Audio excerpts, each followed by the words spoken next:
네, 안녕하세요. 네, 로지와 함께하는 풍수지리학 공부입니다. 네, 오늘은 재미로 보는 색채심리학 17화이고요. 저는 5번째 방송입니다. 네, 안녕하세요. 저는 동성갤러리 큐레이터 로지입니다. 반갑습니다. 네, 안녕하세요. 네? 얼굴 보여주세요. 아, 얼굴이요? 감사합니다. 잠시만요. 짜잔, 나왔습니다. 제가 나왔고요. 그림 조정할게요. 네. 안녕하세요. 저는 동성갤러리 큐레이터 로지입니다. 네, 반갑습니다. 반갑습니다. 잠깐만요.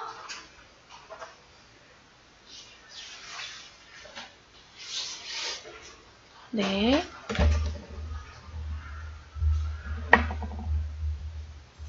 네, 반갑습니다. 자, 이제 명절이 코앞으로 다가왔어요. 다들 어디 내려가시나요? 네. 설날이라고 하면 보통 어떤 것들이 떠오르시나요? 저는 뭐 한복, 떡국, 세뱃돈 뭐 이런 것들이 떠오르는데요. 모두들 고향 가실 때 안전운전 하시고요. 졸음운전도 조심하시고 쉬엄쉬엄 내려가시기 바랍니다. 네. 반갑습니다. 기요미님. 네. 자, 지난주는 색에 담긴 의미 중에 컬러에 따른 인테리어에 대해서 관한 이야기를 해보았어요. 제 방송을 유튜브에서 찾아보시면 아시겠지만 색채심리학에 대한 방송을 4편에 나눠서 방송을 드렸는데요. 이번 시간부터는 풍수지리학적 인테리어에 대한 방송을 해드릴 거예요. 네. 어떻게 보면은 색채심리학이라는 내용이 더 진지하고 무거운 내용일 수도 있는데요. 지루한 부분이 있을 수도 있으나 그래도 최대한 재밌게 풀어나갈 수 있도록 노력하겠습니다. 학설휘찬님 반갑습니다. 네. 자, 방송을 보시다가 궁금하신 점 있으시면 질문 부탁드립니다. 미술에 대한 방송이 아마 생소하시기도 하실 거고 미술이라면 조금 다가가기 힘든 부분도 있을 것 같아서요. 저희 갤러리가 미술에 대한 이야기를 좀 더 재미있게 풀어나가고자 방송을 하기 시작했습니다. 수유리 꿀주먹님 반갑습니다. 네. 반갑습니다. 네, 1202님 반갑습니다. 자, 저희 갤러리가 미술에 대한 이야기를 좀 더 재밌게 풀어나가고자 방송을 시작했고요. 현직 큐레이터들 4명이 화수목 1시에 돌아가면서 방송을 진행하고 있습니다. 큐레이터 4분이 각자 다른 개성을 가지고 있어서 여러분들이 방송을 보실 때 보는 재미가 있으실 것 같습니다. 자, 본격적으로 풍수지리에 대한 이야기를 해볼 거예요. 제가 아까 이번 시간부터는 풍수지리에 대한 인테리어에 대해서 방송을 한다고 말씀을 드렸는데요. 오늘은 그 첫 번째 시간, 풍수지리학에 대한 개념부터 짚고 넘어가는 시간을 가지겠습니다. 먼저 풍수지리란 무엇일까요? 풍수지리라는 지형, 날씨 등을 토대로 인간의 기륭화복을 예측하는 학문이라고 할 수 있습니다. 자, 여기에서 기륭화복이란 무엇일까요? 자, 기륭화복이란 인생에 생기는 좋은 일과 나쁜 일과 불행한 일과 행복한 일을 나타내는 겁니다. 기랄 기자, 흉할 흉자, 재앙 화자, 복복자를 써서 인생에 생기는 좋은 일과 나쁜 일, 불행한 일과 행복한 일. 그러니까 인간이 살아가는데 겪는 일들을 예측하는 학문이라고 할 수 있습니다.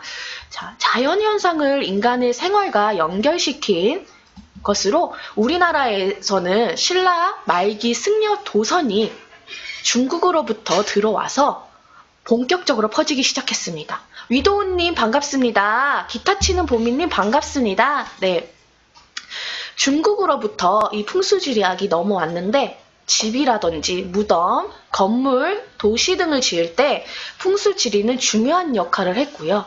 고려의 수도 개경, 조선의 수도 한양도 모두 이 설의 토대로 선택된 곳이라고 해요. 자, 여기에서 풍수지리에서도 잠시만요. 요렇게 양택풍수와 음택풍수와 생활 인테리어로 나누어진다고 해요. 우리는 흔히 양은 좋은 것이고 음은 나쁜 것으로 인식되는 이분법 논리로 양을 구분하는 선입견이 있어요. 그러나 풍수지리에서는 음양을 이분화하지 않고 하나로 보면서 적용 대상을 달리 보고 있답니다. 먼저 양택풍수에 대해서 설명을 드리면요. 사람이 거주하는 일반 주택에 관한 풍수를 양택풍수라고 합니다. 또 빌딩이나 상가, 공장 등이 들어설 땅을 말하는데요. 아무리 마을의 보국이 좋아도 개인의 집이나 건물터가 나쁘면 안 좋다라는 말이 있어요. 자, 여기에서 지금 간단히 보시면 풍수지리에서 굉장히 좋은 터, 길한 터에 대해서 얘기를 드리면, 자, 그림이 너무 작죠? 제가 확대를 해드릴게요. 잠깐만요.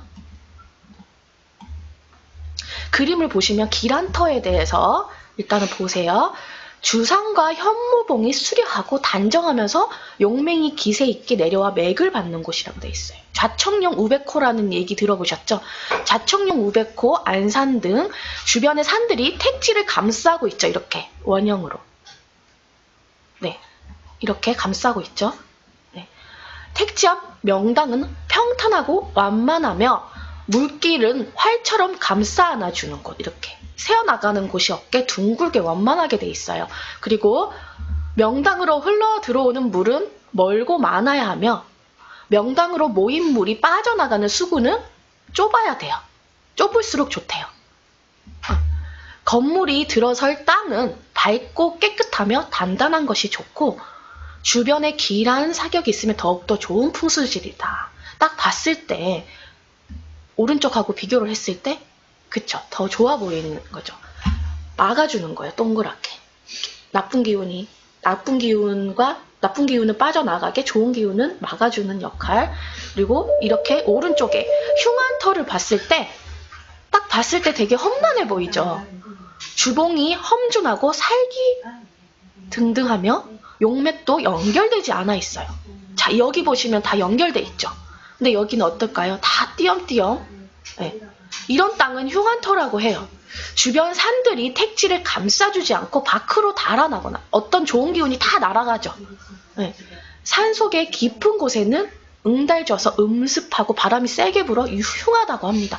자, 명당이 평탄하지 않고 완만하지 않고 어때요? 가파르어 보이죠? 네. 그리고 물이 배반이라고 해서 감싸주지 않고 돌아나가는 형태 쪽에 있는 것이라고 말씀드릴 수 있는데, 이걸 등을 지면 어떤 매물을 순식간에 잃어버리는 의미를 뜻합니다. 사방팔방 막아주는 산 하나 없이, 막아주는 산이 없죠. 다 띄엄띄엄 구멍이 뽕뽕 나 있죠. 바람소리, 물소리가 격렬하게 들이치는 곳, 생기를 잃은 검정색에 가깝고 습기가 많은 땅을 의미를 해요. 자, 두 개를 비교했을 때 딱 보이시죠? 네. 잠시만요. 네. 이게 지금 화면을 끄는 창이 어디 있지? 이거. 네.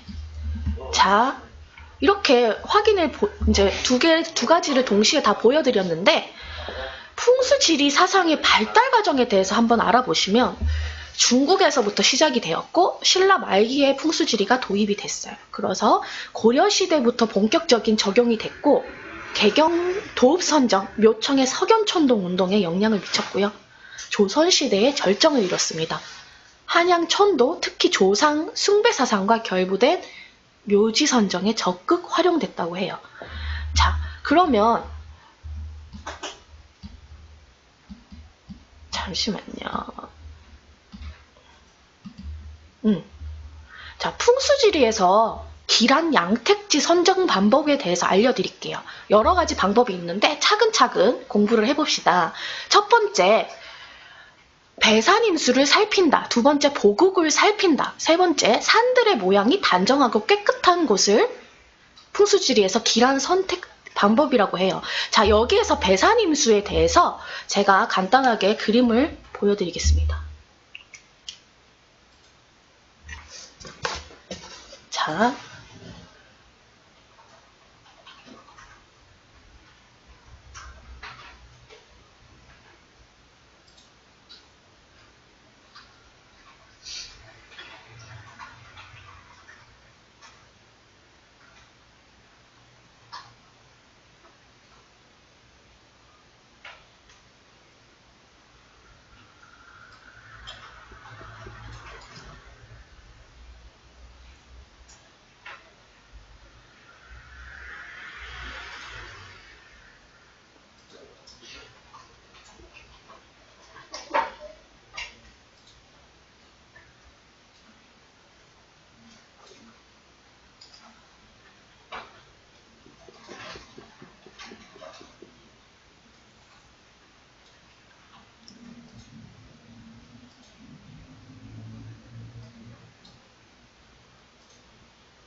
자, 여기가 문이 되겠죠? 그리고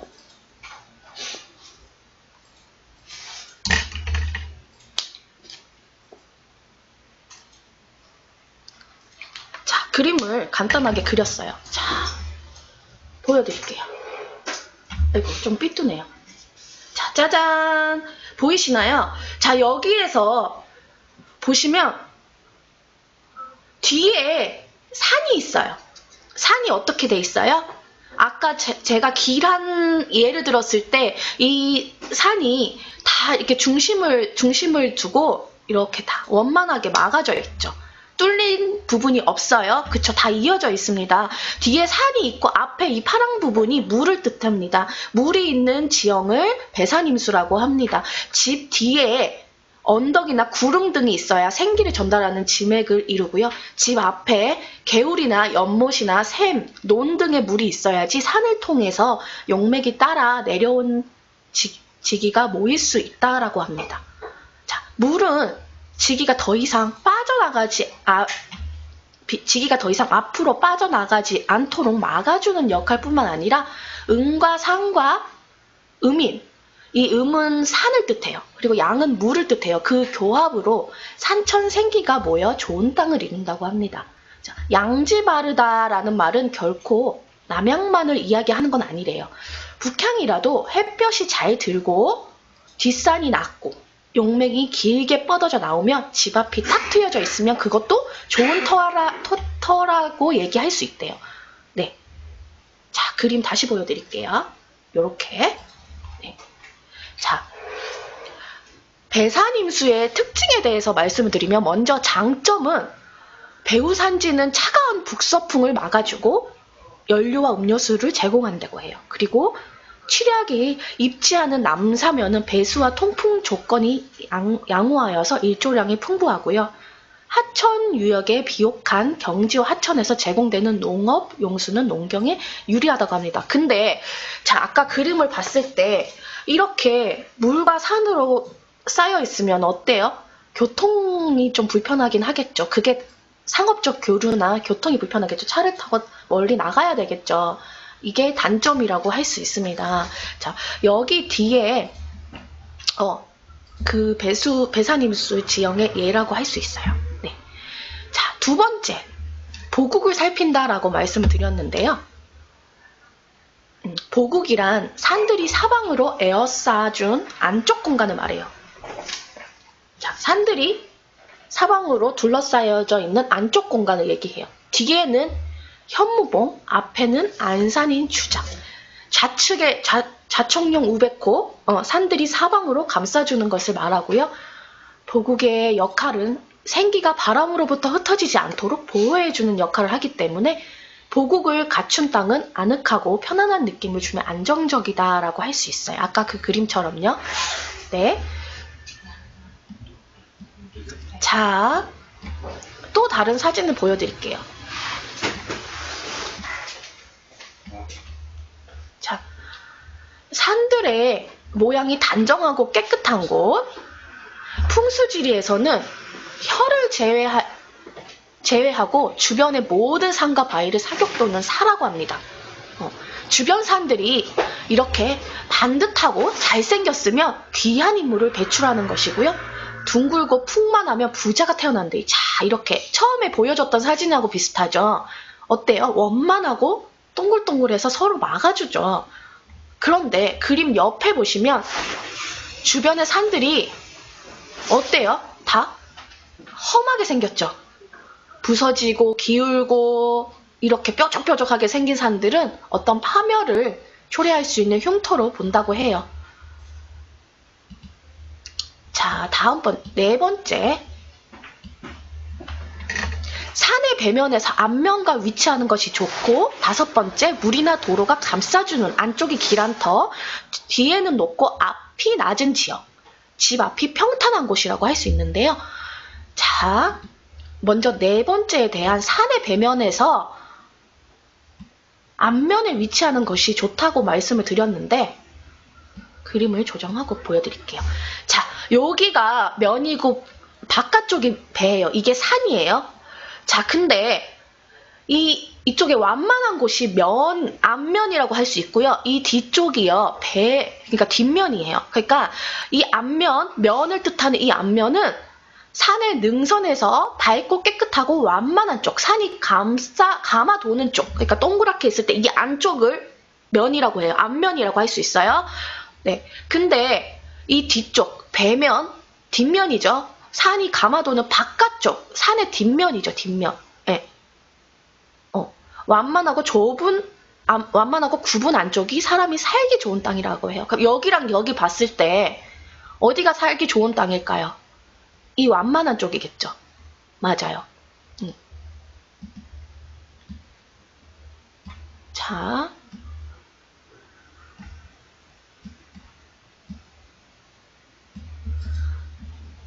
물이나 도로가 감싸주는 안쪽이 기란터라고 해요. 자, 여기가 안동 아시죠? 안동 화해마을 그 사진인데요. 이게 흑백이라서 지금 잘 안 보이실 텐데 풍수지리에서는 산은 음의 기운이라고 보고 물은 움직이는 것으로 양의 기운이라고 봐요. 자, 생각했을 때 물이 차가우니까 음의 기운이라고 할 수 있는데 물은 어때요? 동적이죠. 막 움직이죠. 산은 그냥 가만히 있잖아. 그래서 산은 음의 기운이라고 한대. 물은 움직이는 것으로 양의 기운이라고 할 수 있대. 근데 산과 물이 음양의 조화가 잘 이루어져서 살기 좋은 땅인데 물길이 감아도는 이 안쪽 있죠. 아까 산하고 마찬가지예요. 물길이 이 감아도는 여기가 어때요? 살기 좋은 곳이라고 할 수 있죠. 이 바깥쪽이 아까 말했듯이 배 쪽, 바깥쪽.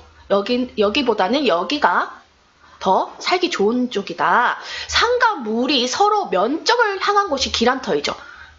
면적이 뭐라 그랬죠, 제가? 면적이? 안쪽이라 그랬죠.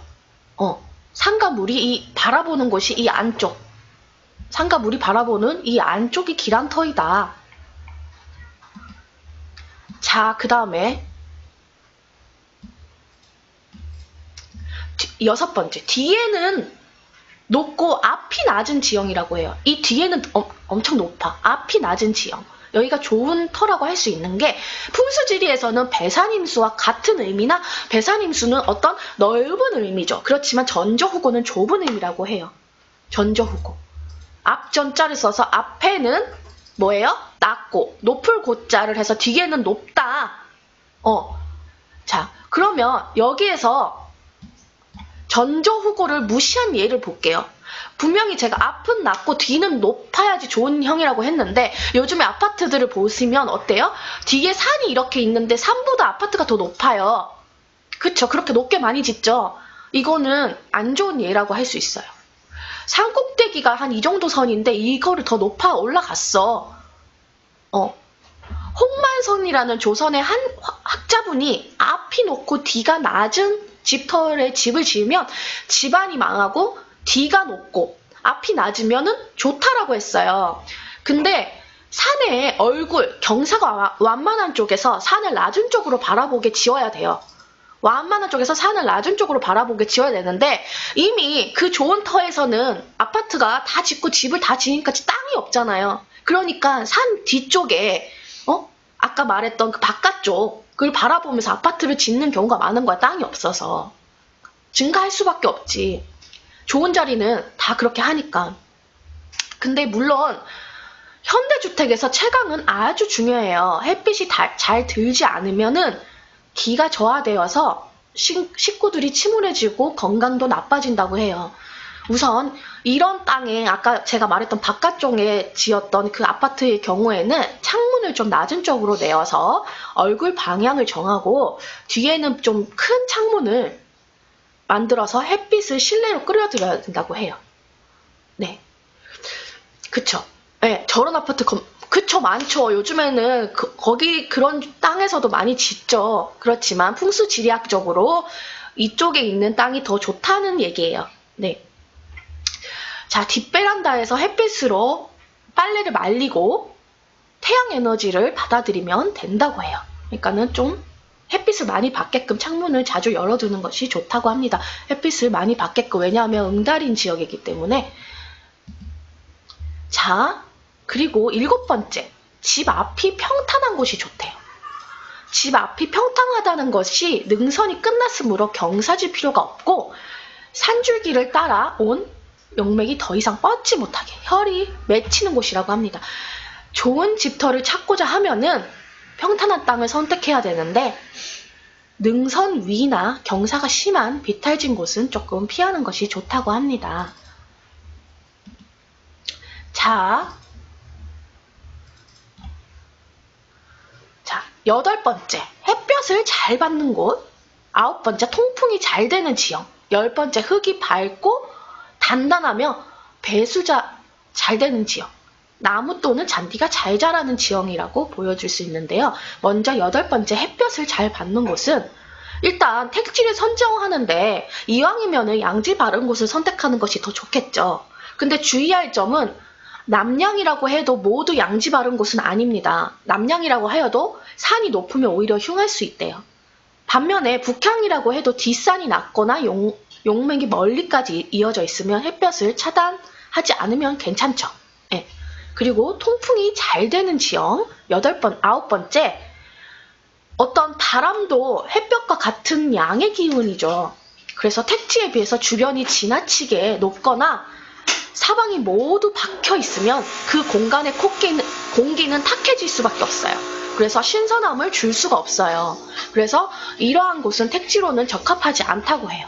어떤 택지 주변에 청룡과 백호, 안산이 잘 감싸주면 그 높이도 적당해야 된다고 합니다.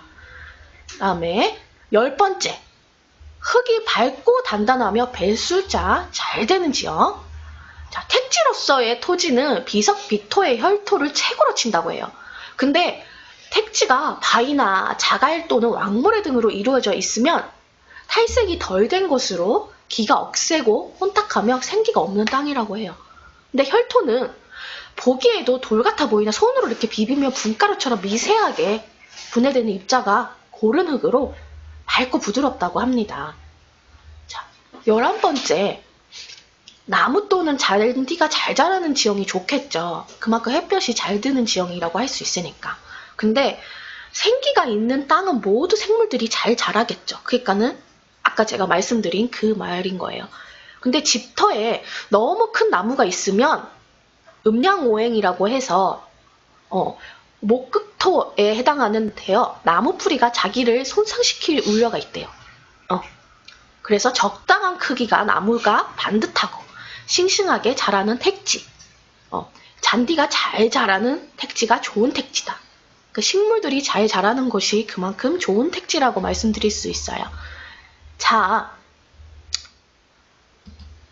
근데 풍수지리에서 피해야 할 5대 흉사일지가 있는데 아까 그때 제가 사진을 보여드렸듯이 골바람을 받는 땅, 그리고 물이 곧장 치고 들어오는 배반하는 땅, 그리고 아까 뾰족뾰족 산이 있었죠. 험준한 산이나 바위가 있는 땅, 능선이 어떻게 원만하지 않고 뾰족한 날카롭게 찌르는 땅, 그리고 깨지고 부서지는 땅, 이게 안 좋다고 합니다. 자, 대충 어떤 곳이 좋은지 안 좋은지에 대해서는 좀 감이 오시죠?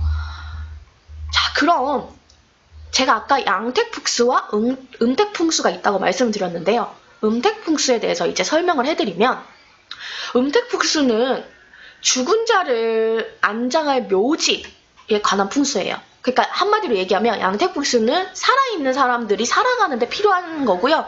음택풍수는 죽은 자를 위한 그 풍수예요. 아시겠죠?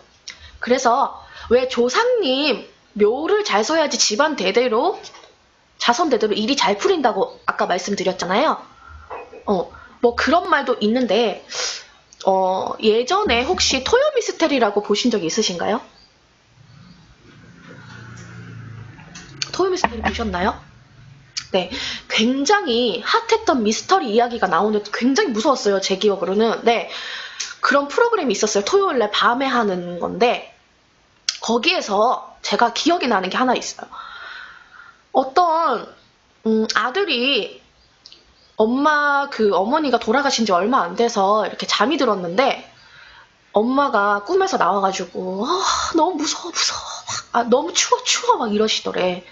근데 그게 맨날 꿈에 나오니까 이게 묘지에 뭔가 문제가 있나. 그러고 이렇게 사람들을 시켜서 이렇게 묘를 한번 이렇게 파본 거예요.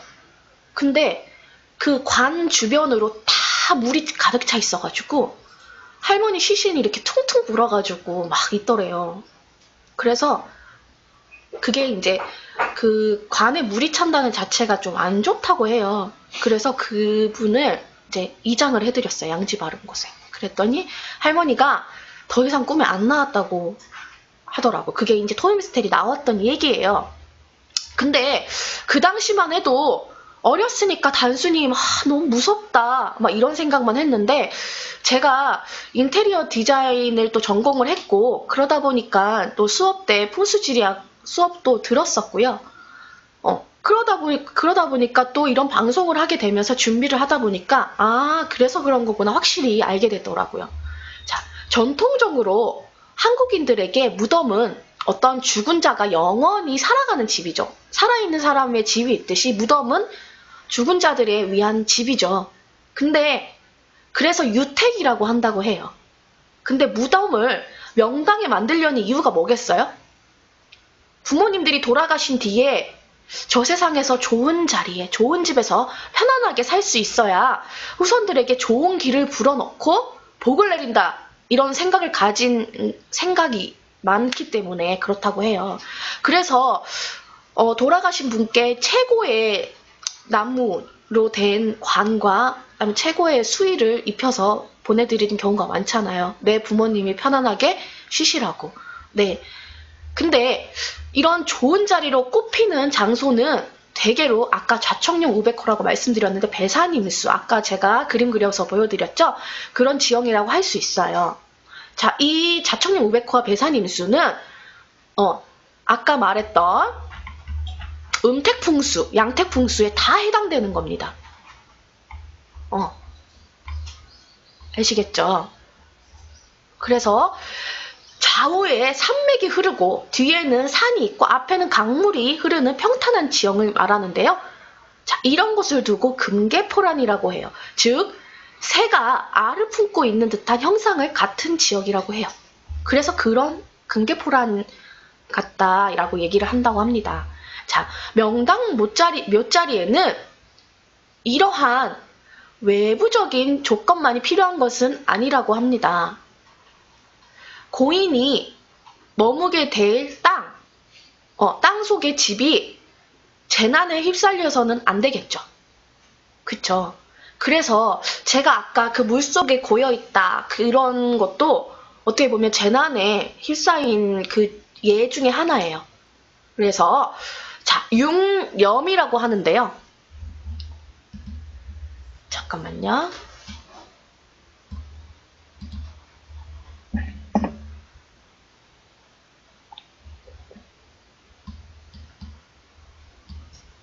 자, 융염이라고 하는데요. 여기에서 수렴, 목렴, 화렴, 풍렴, 충렴, 사렴 이렇게 이것들을 조심해야 된다고 해요. 근데 이게 뭐냐? 렴자가 청렴할 렴자예요. 자, 이 수렴이 뭐냐면 물수자, 나무 목자, 불화자, 바람풍자, 곤충충자, 뱀사자예요. 이해가 가시나요? 그러니까 정확하게 이 염자가 보통은 수염, 목염, 렴이 아니고 염이라고 알고 계신데 정확하게는 이 염은 후두염, 염증 이렇게 할 때 불꽃 염자를 써서 염이라고 하고요. 제가 지금 말하는 이 렴은 청렴할 염자를 써서 한자가 달라요. 그래서 글자가 앞으로 갈 때는 두음버치 때문에 염이라고 하기도 하는데 지금 여기서는 뒤에 가 있으니까 렴이에요. 그러니까 염이 아니고 수렴이라고 있는데요. 네, 근데 이게 자료를 찾다 보니까 염이라고 돼 있는 경우가 많더라고요. 근데 정확하게는 수렴, 목렴 이렇게 얘기한대요. 아시겠죠? 네. 자, 잠시만요. 자, 그래서 이 수렴은 시신이 지하수에 썩거나 목련, 나무 뿌리에 감기거나 화령, 까맣게 타들어가거나 그리고 풍령, 지층 변동 등으로 흩어져서는 안 되고 시신이. 그리고 충령, 사렴이 뭐예요? 충령은 벌레가 꼬여서도 안 되고 사렴, 뱀이 꼬여서도 안 된다. 그래서 이 6념을 다 맞출 수 있는 땅을 찾는 게 중요한 거라는 거죠. 예. 그러니까 어떻게 보면은 지금 죽은 자를 위한 그 묘에 대해서 더 까다로울 수가 있는 게 외부적인 자청용 우베코, 물이 흐르고 이런 부분도 있지만 내부적으로도 이런 6념을 잘 알아보고 이제 선택을 해야 된다는 거죠. 네, 무슨 말인지 알겠죠? 자, 그리고 여기서 보시면은 목념이라고 말씀드렸는데 이 목념이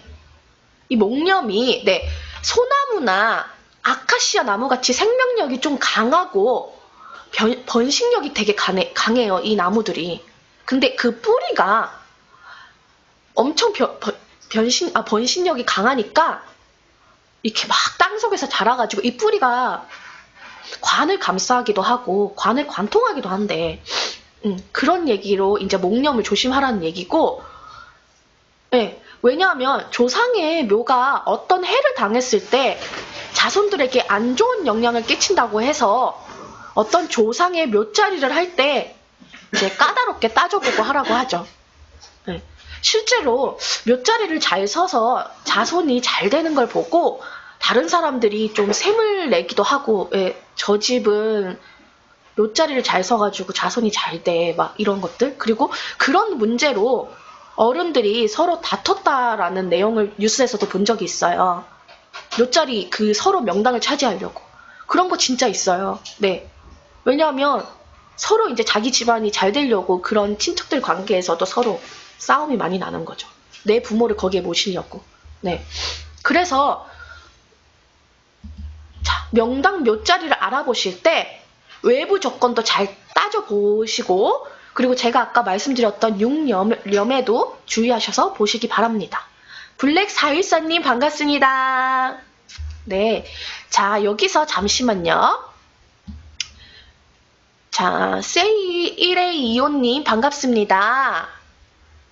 그리고 스타일 2016님 반갑습니다. 네. 자, 여기에서 다른 사진을 좀 보여드리면요. 자, 여기는 김영삼 전 대통령이 이번에 묻히신 서울 동작동 국립묘지예요.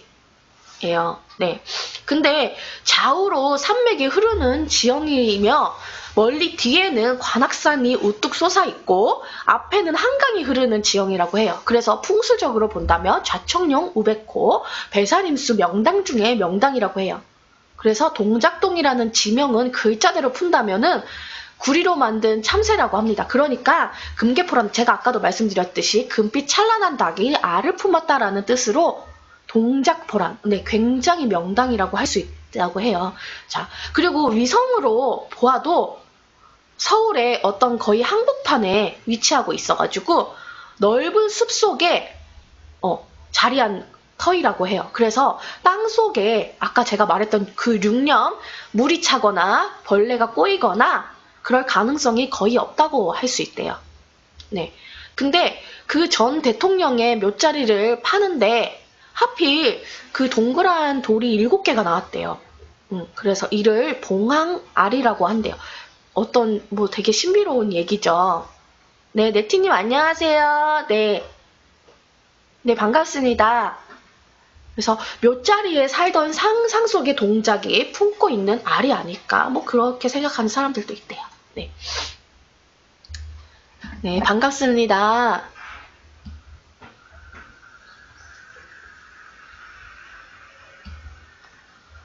네, 대무롱님, 장그래님, 투열님 감사합니다. 네.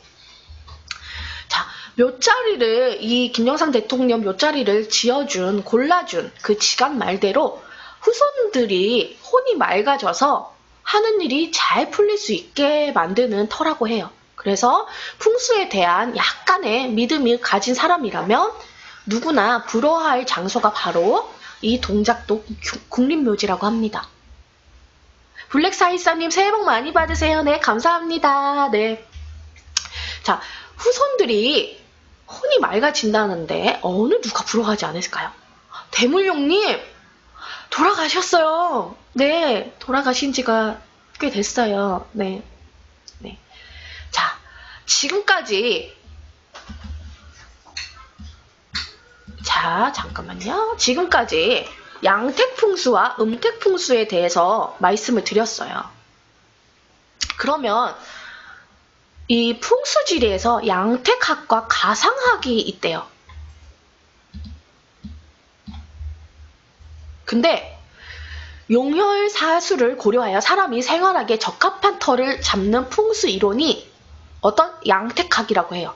한마디로 얘기하면 그 터가 있으면 그 위에 건물의 형태와 구조, 방이 실내 공간의 배치에 관한 이론이 가상학이에요. 그러니까 터를 잡아주는 게 양택학, 그 위에 건물을 세우고 실내 공간을 배치하는 게 가상학. 이 두 가지가 합친 게 양택 가상학이라고 합니다. 알겠습니까?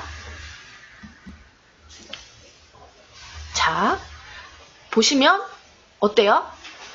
사람이 생활하기에 적합한 터를 잡는 풍수이론, 가상학은 제가 아까 말씀드렸듯이 그 터 위에 건물의 형태와 구조, 방위, 실내 공간을 배치하는 것이라고 말씀드릴 수 있습니다. 자, 양택학은 나라의 도읍지를 정하거나 어떤 도시를 정하거나 그리고 마을이나 개인 주택지를 선정하는 방법이에요. 그리고 택지인 땅의 형태에 따라 기륭화복을 연구하는 학문이라고 합니다. 근데 이 가상학은 어떤 택지 위에 지어지는 집의 형태와 구조, 인간 생활에 유익하게 하는 방법이라고 해요. 그래서 집의 크기와 모양, 그리고 그런 것들을 다 비롯해서 대문, 부엌, 방 등의 배치를 음양오행설이라고 할 수 있어요. 네, 그래서 건축 공학적으로 합당하도록 연구하는 학문이라고 합니다. 이해 가시나요? 네. 근데 양택풍수가 음택풍수보다는 우선시돼야 되죠. 제가 아까 양택풍수는 뭐라고 말씀드렸죠?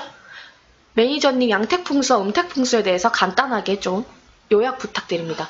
양택풍수는 사람이 실제로 살아가는 데 필요한 거고요. 음택풍수는 돌아가신 분들을 위한 그런 풍수예요. 엄연히 다른 거죠. 네. 자, 인간은 생존을 위해서 또는 생활의 편리를 위해서 생활터전을 잡아왔어요.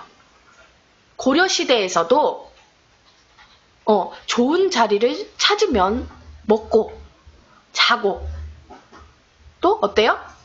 쉬는데 편리했을 뿐만 아니라 자연재해나 적의 공격으로부터 안전하게 보호를 받고 또 자신의 동적과 보존, 번창하는 데 용이하다는 것을 경험을 통해서 알게 되었어요. 근데 지금까지 역사를 보면은 풍수지리는 죽은 자의 어떤 무덤보다는 산 사람의 생활터전을 찾는 데 발전을 해왔고요. 어떤 풍수지리의 본질을 봐도 어디까지나 죽은 자를 위한 음택지를 찾는 것보다는 살아있는 사람을 위한 양택풍수가 원조인 것 같습니다. 자, 크게 그 풍수지리학에서는 뭐가 있다 그랬죠? 양택풍수와 음택풍수와 그리고 생활 인테리어가 있는데 양택풍수는 사람이 살아가는 데 필요한 것들, 음택풍수는 죽은 자를 위한 풍수죠. 아시겠죠? 자, 오늘 방송한 내용을 머릿속에 기억을 해두시고 나중에 활용하실 수 있는 기회가 되셨으면 좋겠습니다. 네. 자, 오늘은 좀 어려운 내용이라서 이게 방송을 너무 길게 해도 너무 머리가 아플 것 같아요. 왜냐하면 너무 생소한 내용이고, 그쵸? 저도 상당히 준비하는데 시간이 엄청 많이 걸렸는데도 불구하고 내용은 이게 너무 어렵게 가면 안 되겠다. 그쵸. 좀 재미를 위해서는. 그래서 오늘 딱 그렇게 두 가지만 기억하셔도 굉장히 좋을 것 같습니다. 네. 자, 지난 시간에는 인테리어에 따른 색채 심리학에 대한 이야기를 방송을 했어요. 제가 원래는 색채 심리학에 대한 방송을 4회분에 거쳐서 방송을 했고요. 그리고 오늘은 풍수지리학적 인테리어에 대한 첫 번째 시간. 오늘은 첫 번째 풍수지리학에 대한 개념을 잡고 먼저 인테리어로 넘어가자라고 해서 오늘은 개념에 대해서 설명을 해드렸어요. 자, 이번 시간에는 풍수지리에 관심이 있는 여러분들께 유익한 정보가 되셨으면 좋겠습니다. 여러분께 항상 재밌게 색채에 대한 얘기나 풍수에 대한 얘기를 전달하고자 하는 노력하는 로지입니다. 자, 풍수지리학에 대한 내용은 제가 뭐 이런 평탄한 땅이 좋고 막 그래서 그게 단순하게 제가 계속 말씀을 드리지만 그래서 경사가 진 곳에 사는 사람은 뭐 못 산다는 거야? 이게 아니라 이론적으로는 그렇습니다. 그래서 그거를 참고 정도만 색채 심리학처럼 해주시면 어떨까요? 네. 이왕이면 더 이제 팁을 가지고 더 좋은 쪽으로 사는 게 더 좋지 않겠습니까? 네. 몰라도 되는 것들도 있지만 알아서 뭐 나쁠 것도 없지 않습니까? 그래서 그런 것들을 한번 제 방송을 보시고 알고 계시라고 네, 말씀을 드리는 거고요. 자, 오늘 방송도 재밌게 봐주신 여러분 너무 감사합니다. 네, 앞으로도 많은 관심 부탁드리고요. 그리고 지금 보고 계신 분들 추천 한 번씩 부탁드릴게요. 네. 추천 한 번씩 부탁드리고요. 곰돌이님, 찰드님, 금빛님, 사신의 발라드님, 스타일 2016님 너무 반갑습니다. 네, 자 앞으로 많은 관심 부탁드리고요. 오늘 방송도 재밌게 봐주신 여러분 너무 감사드립니다. 자, 제 방송이 조금이라도 도움이 되셨으면 좋겠어요. 어머! 414님 별풍선 20개 스골! 스골! 스골! 반갑습니다. 반갑습니다. 자, 이렇게 오늘 배운 풍수지리학적 대한 전반적인 내용을 설명을 해드렸다면 다음 시간에는 풍수지리에 대한 어때요? 개념을 잡아줬으니까 다음 시간에는 인테리어로 넘어가겠습니다. 그러니까 풍수지리학적 인테리어에 대해서 방송을 할 거예요. 자, 어쩌면 지금 살아가는데 가장 필요한 내용이 아닐까 싶어요. 여러분들이 일단은 인테리어에 굉장히 셀프 인테리어도 많이 하시고 많이 하시는데 제가 지난번에는 인테리어에 대한 색에 관련된 느낌을 한다면 이번에는 풍수지리학적으로 자, 가구 배치를 어떻게 하면 좋을지 이왕이면 배치를 할 거면 좀 더 좋은 방향으로 하는 게 좋겠죠. 복이 들어오는 방향으로. 네, 자, 제가 여러분께 유익한 시간이 되도록 많이 또 준비해서 돌아오겠습니다. 네, 많은 사랑 부탁드리고요.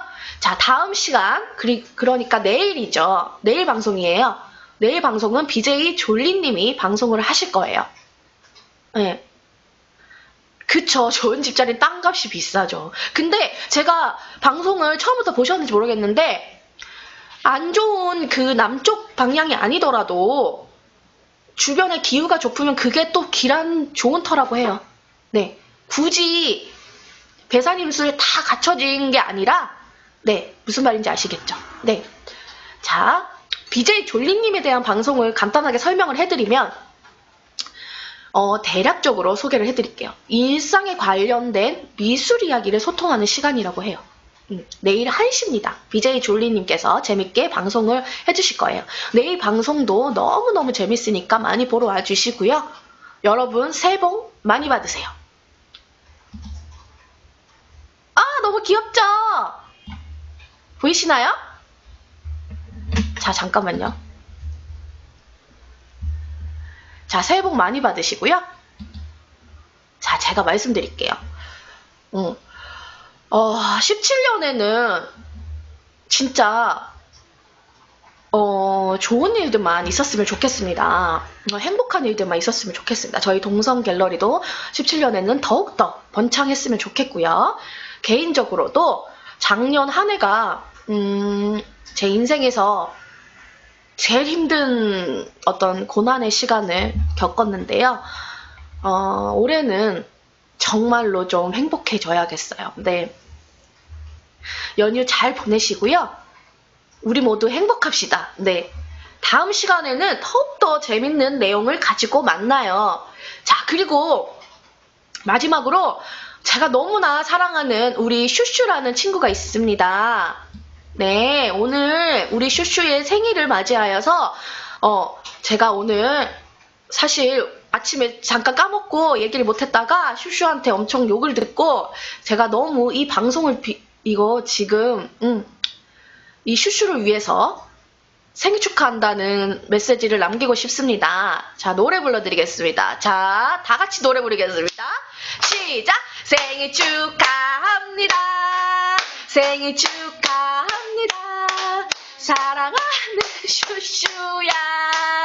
생일 축하합니다. 자, 슈슈님 올해는 꼭 결혼하시기 바랍니다. 네, 저도 국수 먹고 싶습니다. 네, 생일 축하하고요.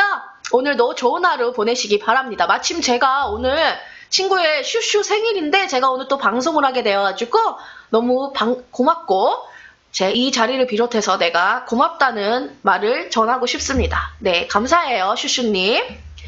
자, 여러분. 자, 이게 너무 귀엽죠? 짜자잔, 너무 귀엽죠? 저희 베이비인데요. 오늘 이렇게 한복을 입고 갔어. 근데 우리 친절한 솔레이님이 이렇게 영상을 만들어 주셨어요. 너무 감사합니다. 네, 너무 귀여워요. 자, 여러분 새해 복 많이 받으시고요. 즐거운 연휴 보내세요. 새해 복 많이 받으세요. 반갑습니다.